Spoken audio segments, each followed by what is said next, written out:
नमस्कार, बहुत बहुत स्वागत है आप सभी का। ये वक्त हुआ है प्रदेश हमारा का। मैं रविंद्र सिंह आपके साथ बहुत बड़ी खबर और बहुत बड़ी तस्वीरें आपको दिखाएंगे जगीना हत्याकांड मामले से जुड़ी हुई। दरअसल आमोली टोल प्लाजा भरतपुर में यह घटना जो घटी थी उसका सीसीटीवी फुटेज सामने आया है।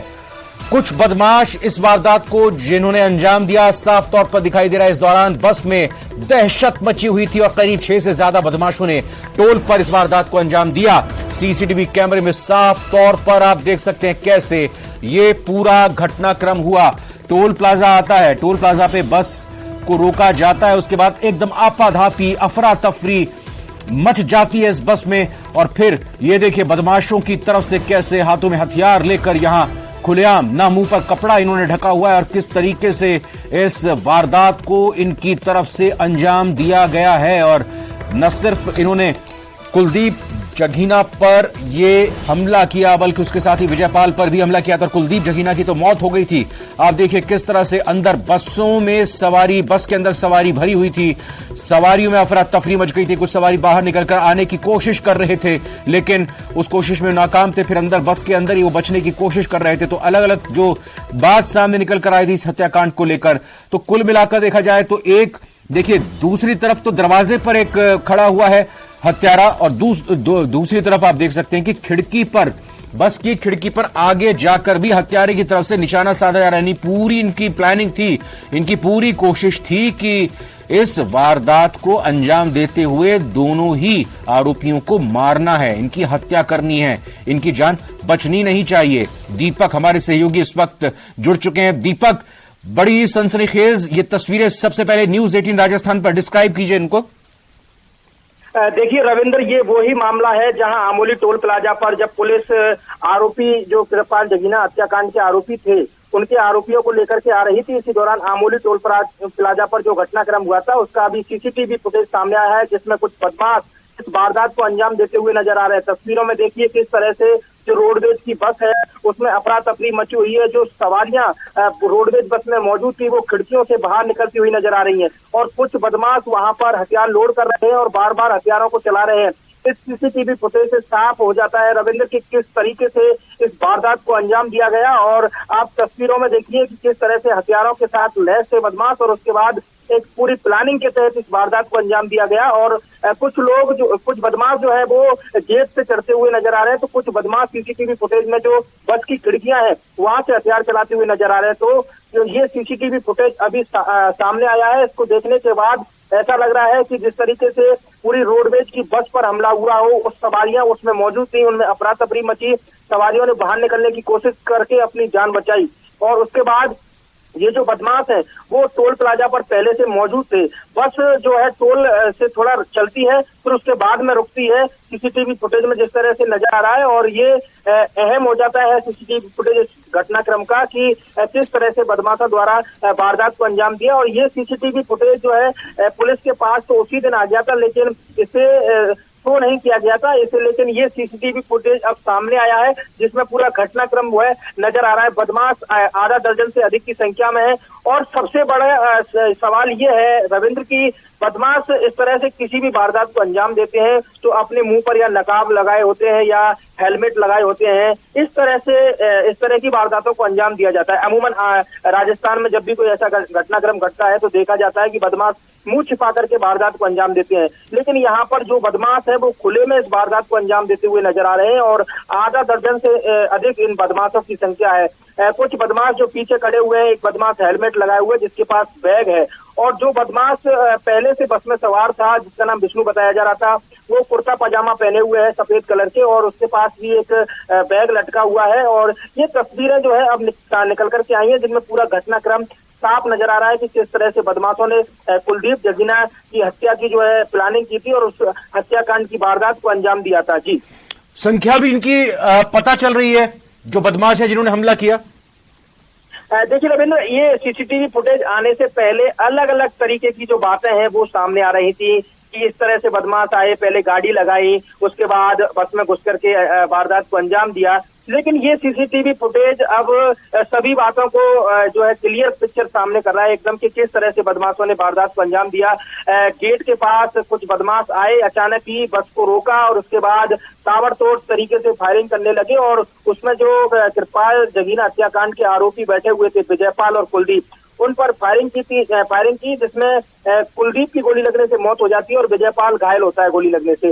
बार बार बदमाश बस से बाहर आ रहे हैं, हथियारों को लोड कर रहे हैं और उसके बाद फिर बस में चढ़ करके हथियार चला रहे हैं। ये घटनाक्रम रिपीट हो रहा है सीसीटीवी फुटेज में, तो साफ तौर पर काफी वक्त इस घटनाक्रम में लगा था। और इस दौरान देखिए सबसे बड़ी बात ये रही कि इस पूरी सीसीटीवी फुटेज में एक भी पुलिसकर्मी नजर नहीं आ रहा है। मैं वही कहना चाह रहा था। बिल्कुल ये है, बिल्कुल, बोलिए बोलिए। बात यह है कि एक भी पुलिसकर्मी सीसीटीवी फुटेज में नजर नहीं आ रहा है, जबकि काफी वक्त यहाँ पर बदमाशों को इस वारदात को अंजाम देने में लगा है और बार बार बदमाश बस में चढ़ रहे हैं, उतर रहे हैं। पुलिस का कहना था कि एक गाड़ी एस्कॉर्ट कर रही थी, अगर गाड़ी एस्कॉर्ट कर रही थी तो इतनी देर तक गाड़ी क्या कर रही थी, कहाँ थी गाड़ी पुलिस की, ये सवाल पुलिस पर खड़े होते हैं। दूसरी वारदात यह है कि जो चालानी गार्ड बस में मौजूद थे उन्होंने किसी भी तरीके से रोकने की कोशिश क्यों नहीं की, ये बड़े सवाल जो है वो खड़े हो जाते हैं। और ये सवाल जो है अब सीसीटीवी फुटेज सामने आने के बाद उजागर होते हैं कि क्या पुलिस की भूमिका रही, किस तरह से पुलिस की लापरवाही रही, यहाँ पर किस तरह से इस हत्याकांड को रोका जा सकता था। ये कई सवाल हैं जो अब खड़े हो रहे हैं और ये सवाल सीसीटीवी फुटेज सामने आने के बाद जो पूरी पिक्चर है वो क्लियर हुई है, क्योंकि पुलिस के अधिकारी कुछ कह रहे थे, वहां पर जो प्रत्यक्षदर्शी थे वो कुछ कह रहे थे और बस में जो सवार यात्री थे उनका कहना, ये तीनों जो है अलग अलग सवाल इनके सामने आ रहे थे, अलग अलग जवाब इनके सामने आ रहे थे। लेकिन जब ये सीसीटीवी फुटेज जब सामने आया है तो पूरी पिक्चर एकदम क्लियर हो गई है रविंद्र की किस तरीके से वहां पर बदमाशों ने वारदात को अंजाम दिया, कितना वक्त वहां से लगा। देखिए 3 मिनट का ये सीसीटीवी फुटेज है। ऐसे घटनाक्रम को जब अंजाम दिया जाता है तो 3 मिनट बदमाशों के लिए बहुत होते हैं।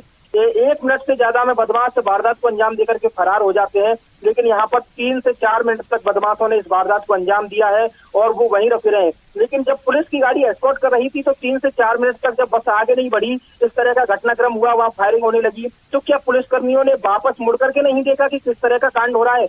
ये बड़े सवाल जो है यहाँ पर खड़े होते हैं। इन सभी सवालों को लेकर के जब ये सीसीटीवी फुटेज हमारे पास नहीं था तो हमने पुलिस के अधिकारियों से सवाल किए थे कि आपकी गाड़ी जो एस्कॉर्ट कर रही थी वो कहाँ थी और जो चालानी गार्ड थे उन्होंने किस तरह का प्रयास किया था।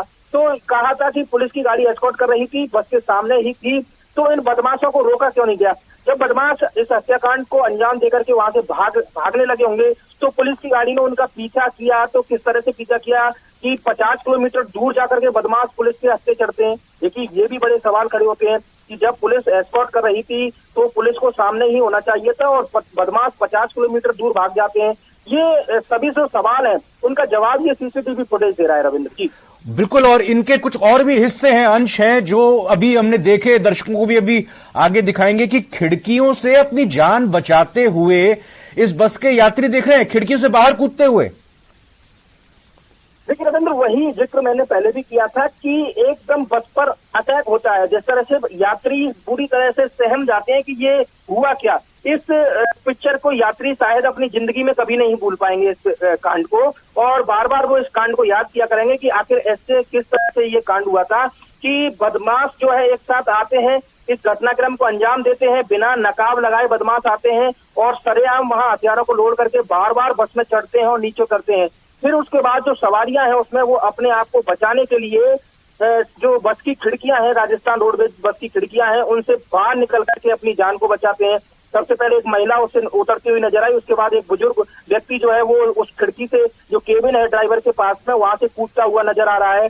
तो सरेआम ये जो है वीडियो वो जाहिर करता है कि किस तरह से ये घटनाक्रम रहा होगा और बस में एक तरह से दहशत का माहौल नजर आ रहा है। सीसीटीवी फुटेज देखा जा रहा है तो जब जिस दिन ये घटनाक्रम हुआ था उस दिन हमने बहुत प्रयास किए थे सीसीटीवी निकालने के, लेकिन जो टोल कर्मचारी हैं वहां पर जो तैनात थे उनका कहना था कि बड़े पुलिस अधिकारियों द्वारा मना किया गया है। सीसीटीवी फुटेज का जो सेंटर था उसको लॉक कर दिया गया है, किसी भी तरह से सीसीटीवी फुटेज आउट ना हो, बाहर लीक ना हो, उसको लेकर के काफी प्रयास किए गए थे। लेकिन देखिए घटनाक्रम सामने होता है तो कहीं ना कहीं उसकी जो पिक्चर है वो वायरल भी होती है। अब ये सीसीटीवी फुटेज सामने निकल करके आया है जो कई सवाल शासन प्रशासन पर खड़े कर रहा है कि किस तरह से पुलिस की गाड़ी एस्कॉर्ट कर रही थी, क्या पुलिस के पास हथियार नहीं थे कि जो जवाबी कार्रवाई की जाती। आगे जाके उनको किस तरह से नाकाबंदी के दौरान रोका जाता, क्योंकि कई थानों को पार कर चुके थे वो, 50 किलोमीटर दूर जाकर के उनको पकड़ा गया था और बार बार ये बस में चढ़ रहे हैं, उसके बाद नीचे उतर रहे हैं, हथियारों को लोड कर रहे हैं और इस दौरान सवारियां अपने आप को बचाती हुई नजर आ रही हैं। ये जो है भयावह वाली जो तस्वीरें हैं, ये बड़ी दहशत का माहौल वहां पर पैदा कर रही हैं और उसके बाद ये होता है कि कुलदीप की गोली लगने से मौत हो जाती है और जो विजयपाल है उसको भरतपुर लाया जाता है, जहां से जयपुर रेफर कर दिया जाता है। ये तस्वीर जो है अब सामने आई है। उसके बाद जब ये कांड हो जाता है, बदमाश वहां से फरार हो जाते हैं, उसके बाद चालानी गार्ड निकल करके आते हैं और कुलदीप को नीचे उतारते हैं, विजयपाल को नीचे उतारते हैं। यानी कि पहले से वो चालानी गार्ड क्या अलर्ट मोड पर नहीं थे? जब एक इस तरह के कैदी को वो लेकर के आ रहे थे तो उनको सजग रहना चाहिए था कि हमारे साथ किस तरह का कैदी है, किसको लेकर के हम जा रहे हैं। ये सभी चीजें जो है ये सवाल खड़े करती हैं कि आखिर किस तरह से इस घटनाक्रम को अंजाम दिया गया था। पुलिसकर्मी जो अंदर थे, एक हेड कांस्टेबल, 6 कांस्टेबल, जो चालानी गार्ड जिनको जो जयपुर से लेकर के कुलदीप और विजयपाल को आ रहे थे, वो किस हालात में वहां बैठे हुए थे? इस हालात से तो लग रहा है कि वो कैदियों के पास ही नहीं, जबकि दूसरी सीटों पर तो नहीं बैठे थे, क्योंकि इस तरह से वो बदमाश जो है वो उसमें बार बार चढ़ रहे हैं। क्या उन्होंने रोकने की कोशिश नहीं की थी इन बदमाशों को? ये सभी सवाल जो है अब हम नहीं कह रहे हैं रविंद्र, ये सवाल जनता कह रही है। तस्वीरों में सब कुछ दिख रहा है बिल्कुल, और ये आदान प्रदान कर रहे हैं। मतलब एक बदमाश फायरिंग कर रहा है, फिर दूसरा उससे पिस्तौल ले रहा है, फिर उससे वापस दे रहा है और अंदर जा रहे हैं, बाहर निकल रहे हैं, उनको बता रहे हैं कि देखो खिड़की से निशाना साधो। और इस बीच कहीं कोई दिखाई नहीं दे रही मूवमेंट पुलिस की यहां पर, न बस के अंदर न बाहर। देखिए, ये सीसीटीवी कैमरे लगे हुए हैं, जो टोल प्लाजा है वहां के ये सीसीटीवी कैमरे हैं। पुलिस का कहना था कि पुलिस की गाड़ी एस्कॉर्ट कर रही थी, अगर एस्कॉर्ट कर रही थी तो उसको आना चाहिए था। इस पूरे सीसीटीवी फुटेज में एक भी पुलिसकर्मी नजर नहीं आ रहा है। ये सबसे बड़े सवाल जो है वो यहाँ पर खड़े होते हैं। ठीक है, पुलिस के अधिकारियों ने इस घटनाक्रम के बाद बड़ी कार्रवाई को अंजाम दिया और 6 आरोपियों को गिरफ्तार किया है। इसकी सराहना भी हो रही है। पुलिस के जो पुलिस अधीक्षक हैं मृदुल कछावा, उनको लोगों ने सराहा है कि बड़ी कार्रवाई की है और 6 आरोपियों को गिरफ्तार किया है। लेकिन अब जैसे ही ये सीसीटीवी सामने आया है तो अब जनता सवाल कर रही है कि जो गाड़ी बस को एस्कॉर्ट कर रही थी वो उसमें पुलिसकर्मी सवार थे, उनके पास राइफलें थी, कारतूस से थे, तो फिर उन्होंने जवाबी कार्रवाई क्यों नहीं की? जवाबी कार्रवाई नहीं की तो ठीक है, लेकिन बदमाशों को पकड़ने की भी कोशिश नहीं की, रोकने की भी कोशिश नहीं की। क्या इस तरह से पुलिस वहां पर पूरी तरह से नर्वस हो गई थी कि बदमाश पूरे हत्याकांड को अंजाम दे रहे थे और पुलिस सामने से तमाशा देख रही हो? इस तरह से नजर आ रहा है ये सीसीटीवी फुटेज तो। लेकिन जिस तरह से ये घटनाक्रम हुआ था उसके बाद पुलिस की कार्रवाई जो रही थी वो बड़ी कार्रवाई थी, लेकिन अब घटनाक्रम का जो सीसीटीवी फुटेज है उसके बाद कहीं ना कहीं सवाल खड़े होते हैं कि जो गाड़ी एस्कॉर्ट कर रही थी वो कहाँ थी, उसमें जो पुलिसकर्मी मौजूद थे वो क्या कर रहे थे? ये सवाल अब जनता पूछ रही है जिम्मेदारों से। जी आप रहे दीपक, जरा एक बार घटनाक्रम पूरा बताते हैं अपने दर्शकों को। गैंगस्टर कुलदीप जगीना हत्याकांड मामले में अमोली टोल प्लाजा पर घटना का सीसीटीवी फुटेज लगातार आप देख रहे हैं। कुछ बदमाश वारदात को अंजाम दे रहे हैं और इसी दौरान बस में दहशत मची हुई है। यात्री बिल्कुल खौफजदा हैं, इधर उधर खिड़कियों से कूदकर, दरवाजे से भागकर अपनी जान बचाते हुए दिखाई दे रहे हैं। महिलाएं भी हैं इसमें, बुजुर्ग भी साफ तौर पर देखने को मिल रहे हैं। 6 से ज्यादा बदमाशों ने टोल प्लाजा पर इस वारदात को अंजाम दिया है। सीसीटीवी कैमरे में साफ तौर पर दिखाई दे रहा है पूरा घटनाक्रम। रोडवेज की जिस बस पर कुलदीप और विजयपाल सवार थे उसी बस में हमलावरों का एक साथी विष्णु पहले से सवार था। यह बदमाश कुलदीप और विजयपाल के ठीक पीछे वाली सीट पर बैठा था और अपने साथियों को रोडवेज बस की लोकेशन भेज रहा था। विष्णु की सूचना पर ही करीब 1 दर्जन हमलावर रोडवेज बस के पहुंचने से 15 मिनट पहले ही आमीला टोल पर पहुंच गए और जैसे ही रोडवेज की बस टोल पर पहुंची उसी दौरान बदमाशों ने अंधाधुंध फायरिंग करते हुए बस को घेर लिया। कुछ बदमाश बस के अंदर घुसे और कुलदीप को गोलियों से भून दिया। जयपुर की सेंट्रल जेल में हत्या के आरोप में बंद कुलदीप जगीना और विजयपाल को 12 जुलाई को पेशी पर भरतपुर ले जाना था। सुबह 7 बजे पुलिस लाइन में 6 कांस्टेबल और 1 हेड कांस्टेबल जेल पहुंचे। वहां से कुलदीप और विजयपाल सिंह को लेकर सिंधी कैंप बस स्टैंड पहुंचे, फिर भरतपुर जाने वाली बस में बैठ गए। जयपुर से निकलने के बाद उसी रोडवेज बस में हत्यारों का एक साथी विष्णु भी बैठ गया। प्लानिंग के मुताबिक विष्णु अपने साथियों को रोडवेज की लोकेशन बताता रहा, जिससे हमलावरों को रोडवेज बस तक पहुंचना आसान हो गया और जैसे ही बस अमीला टोल पहुंची उसी दौरान 1 दर्जन हमलावरों ने रोडवेज बस को घेर लिया। तस्वीर आप साफ तौर पर लगातार देख रहे हैं। बस में घुसकर दनादन गोलियां बरसा दी।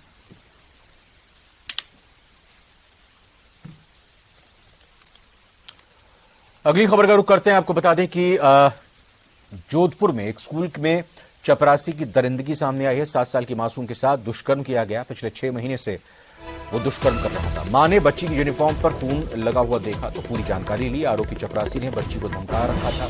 14 जुलाई को पॉक्सो एक्ट में यह केस दर्ज हुआ था। आरोपी को सांचौर से गिरफ्तार किया गया। पुलिस थाना बनाड़ क्षेत्र का यह मामला है। बनाड़ पुलिस थाना कल आरोपी को कोर्ट में पेश करेगा।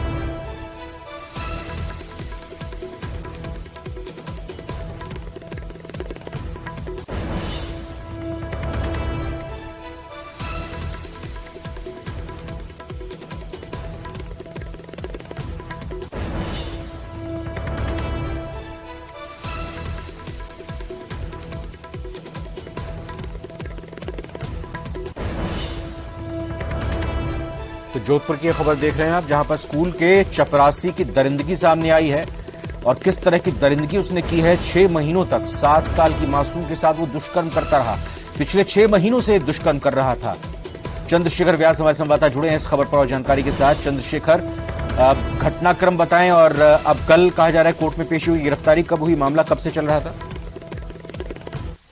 ये एक निजी स्कूल का मामला है जहां पर एक 7 साल की मासूम बच्ची जब स्कूल जाती थी तो उसका जो स्कूल का चौकीदार था वो करीब 6-7 महीने से इसके साथ जो है दुष्कर्म जैसी घटनाओं को और बैठकर जैसे मामलों का अंजाम दे रहा था। बच्ची जब घर पे आई गत 14 तारीख को और उसके कपड़े खून से सने थे तो उसकी माँ को थोड़ा सा शक हुआ और जब बार बार बच्ची को पूछा गया तो बच्ची ने कुछ भी बताने से पहले इनकार किया। वो डरी हुई थी, सहमी हुई थी, क्योंकि इसने बच्ची को डरा रखा था। और जब माँ ने बड़े प्यार से पूछा तो बच्ची अपने माँ से लिपट कर रोने लगी और उसने बताया कि जो चौकीदार अंकल है वो उसके साथ गलत करते हैं।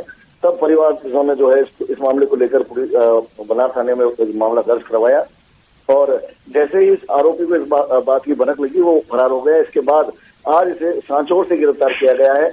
आरोपी अशोक मेघवाल जो कि स्कूल का चौकीदार था उसे गिरफ्तार किया गया और अब पुलिस इसे कल कोर्ट में पेश करके पुलिस अभी रक्षा में लेने का प्रयास करेगी ताकि पता चल सके कि स्कूल में और कितने मासूम बच्चों के साथ इसने इस तरह की हरकतें की है। जी चंद्रशेखर, आपका फिलहाल बहुत बहुत शुक्रिया। और फिलहाल एक छोटे से ब्रेक का वक्त हुआ।